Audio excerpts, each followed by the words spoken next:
چنانچہ ان لوگوں کے لیے ہلاکت ہے جو اپنے ہاتھوں سے کتاب لکھتے ہیں پھر کہتے ہیں کہ یہ اللہ کی طرف سے ہے تاکہ اس کے بدلے میں تھوڑی سی قیمت لے لیں۔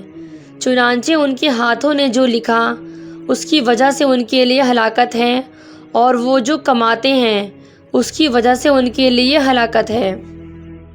اور انہوں نے کہا آگ ہمیں گنتی کے چند دنوں کے سوا ہرگز نہیں چھوئے گی۔ کہہ دیجئے کیا تم نے اللہ کے سوا کوئی عہد لیا ہے؟ پھر تو اللہ اپنے عہد کے خلاف ہرگز نہیں کرے گا۔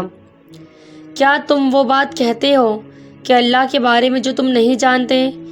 کیوں نہیں، جس نے کوئی برائی کمائی اور اسے اس کی برائی نے گھیر لیا تو وہی لوگ دوزخی ہیں، وہ اس میں ہمیشہ رہیں گے، اور جو لوگ ایمان لائیں اور انہوں نے نیک کام کیے وہی جنتی ہیں، وہ اس میں ہمیشہ رہیں گے۔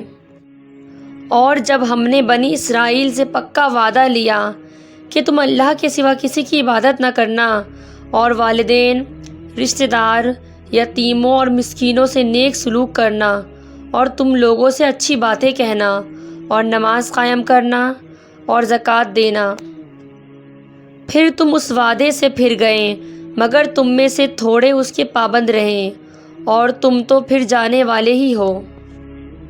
اور جب ہم نے تم سے پکا وعدہ لیا کہ تم آپس میں ایک دوسرے کا خون نہ بہاؤ اور نہ نکالو اپنے لوگوں کو اپنے وطن سے، پھر تم نے اقرار کیا اور تم اس بات کے گواہ ہو، پھر تم ہی وہ لوگ ہو کہ اپنوں کو قتل کرتے ہو اور اپنوں میں سے ایک فریق کو ان کے گھروں سے نکال دیتے ہو۔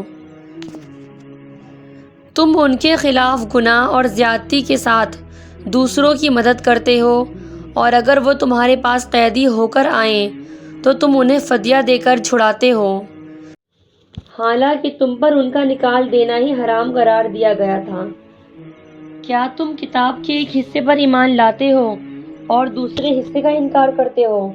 پھر تم میں سے جو شخص یہ کام کرے گا اس کی سزا اس کے سوا کوئی نہیں کہ رسوائی ہو دنیاوی زندگی میں اور قیامت کے دن وہ سخت ترین عذاب کی طرف دھکیلے جائیں گے۔